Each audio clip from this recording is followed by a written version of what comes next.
তাহলে স্যার আপনি কি বলতে পারেন যে মানুষের কি পুনর্জন্ম হয় নাকি হয় না? আসসালামু আলাইকুম ভিউয়ার্স। আশা করি আল্লাহর রহমতে সকলেই সুস্থ আছেন, ভালো আছেন।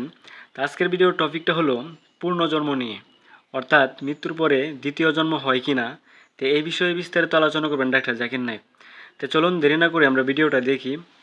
আর আমার চ্যানেল যদি ভালো লাগে তো অবশ্যই সাবস্ক্রাইব করে পাশে থাকবেন। তো ধন্যবাদ সবাইকে। চলুন দেরি না করে ভিডিওটা দেখি। তাহলে স্যার আপনি কি বলতে পারেন যে মানুষের কি পুনর্জন্ম হয় নাকি হয় না? পুনর্জন্মে বিশ্বাস করি কি না দ্বিতীয় জীবনে। এবার পুনর্জন্মের ব্যাপারে বললে ভগবদ গীতা থেকে উদ্ধৃতি দিলেন। তবে বেদ হিন্দু ধর্মের সবচেয়ে পবিত্র গ্রন্থ। বেদ হচ্ছে প্রথম, এগুলো হচ্ছে শ্রুতি, তারপরে আসে হচ্ছে স্মৃতি। মহাভারতের অংশ হলো ভগবদ গীতা। যদিও ভগবদ গীতা বেশি পড়া হয় বেদের চেয়ে, তবে নির্ভরযোগ্যতার ক্ষেত্রে বেদ হচ্ছে উপরে। বেদ পুনর্জন্ম সম্পর্কে বলছে, পুনর্জন্ম মানে পরবর্তী জীবন। আর যদি কোরআন পড়েন, কোরআনও এই কথা বলছে। কোরআন বলছে আপনি পৃথিবীতে আসবেন, তারপর মারা যাবেন, আবার পুনরুত্থিত হবেন। পূর্ণ মানে পরবর্তী, জন্ম মানে জীবন, পুনর্জন্ম। কোথাও বেদ বলছে না জীবন মৃত্যু জীবন মৃত্যু জীবন মৃত্যু, কোথাও বলছে না এই কথা, কোথাও বলেনি। ভগবদ গীতাও এ ব্যাপারে কিছু বলেনি। আপনি যে উদ্ধৃতিটা দিয়েছেন ভগবদ গীতা অধ্যায় 4 অনুচ্ছেদ 22, আমি রেফারেন্সটা দিচ্ছি। এটা ভগবদ গীতায় উল্লেখ আছে। হিন্দুদের মতে এটা সর্বশক্ত ঈশ্বরের বাণী। তাতে বলা হয়েছে যেহেতু মানুষ কাপড় পরিবর্তন করে, পুরাতন কাপড় ফেলে দেয়, নতুন কাপড় পরিধান করে, একইভাবে আত্মা নতুন দেহের ভেতরে যায়। পুরাতন দেহকে ফেলে দিয়ে নতুন দেহে যায়, আমার কোনো সমস্যা নেই। পৃথিবীতে এই দেহ আছে, যখন মারা যাবেন আপনাকে উঠানো হবে নতুন দেহে, সমস্যা নেই। এটা কোরআনের সাথে মিলছে, বেদের সাথে মিলছে। তবে এই দর্শন যেটা বললেন পুনর্জন্মের ব্যাপারে, সংস্কৃত ভাষায় বলা হয়েছে সংস্কারা, পুনর্জন্মের থিওরি, জীবন মৃত্যুর থিওরি বলা হয় পুনর্জন্ম, ঠিক? এই থিওরিটা দাঁড় করিয়েছেন হিন্দু ধর্মের পণ্ডিতরা, বেদের কোথাও উল্লেখ নেই। কেন?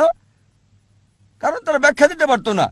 কেন কিছু লোক দেব, কিছু লোক ধনী, কিছু লোকের জন্ম গরিব পরিবারে, কিছু লোকের সুস্বাস্থ্য আছে, কিছু লোকের বংশগত হৃদরোগ আছে, ঈশ্বর এমন অবিচার করছেন কেন? তারা এর কোনো ব্যাখ্যা দিতে পারেনি। তাই তারা একটা দর্শন নিয়ে এলো জীবন মৃত্যুর, কর্ম আর ধর্ম। কর্ম হচ্ছে কাজ, ক্রিয়া, ধর্ম হচ্ছে বিধান। তাহলে ব্যাখ্যা কি কেন ঈশ্বর অবিচার করছেন?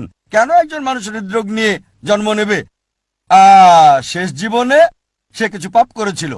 এই দর্শন অনুমান হিন্দু ধর্মের পণ্ডিতদের, এটা বেদের নয়। তাই তারা এই দর্শন নিয়ে এলো আর বলল যদি ভালো কাজ করো পরবর্তী জীবনে উঁচু জাতে জন্ম নেবে তোমরা। আর হিন্দু ধর্মের বিশ্বজনীন ভ্রাতৃত্ব হচ্ছে সব জীবন্ত প্রাণী ভাই। তাই হতে পারে কখনো জন্মাবেন তেলাপোকা হয়ে, কখনো বা ইঁদুর হয়ে, কখনো বিড়াল হয়ে, কখনো কুকুর, কখনো মানুষ হিসেবে। মানুষ হচ্ছে সর্বোচ্চ লেভেল। ভালো কাজ করলে উঁচু লেভেলে জন্মাবেন, খারাপ কাজ করলে নিচু জাতে জন্মাবেন। আপনি মানুষ হয়ে জন্মাতে পারবেন 7 বার। কতবার? 7 বার। এটা হিন্দু পণ্ডিতদের দর্শন, যেটাকে বলা হয় সংস্কারা। এখন আপনাকে জিজ্ঞেস করি, এই পৃথিবীতে অপরাধ বাড়ছে না কমছে? অপরাধ বাড়ছে না কমছে? বেড়ে চলেছে, মাশাআল্লাহ, খুব ভালো। পাপ বাড়ছে। মানুষের সংখ্যা আমরা যা জানি, মানুষ বাড়ছে না কমছে? জনসংখ্যা বাড়ছে না কমছে? বাড়ছে, মাশাআল্লাহ।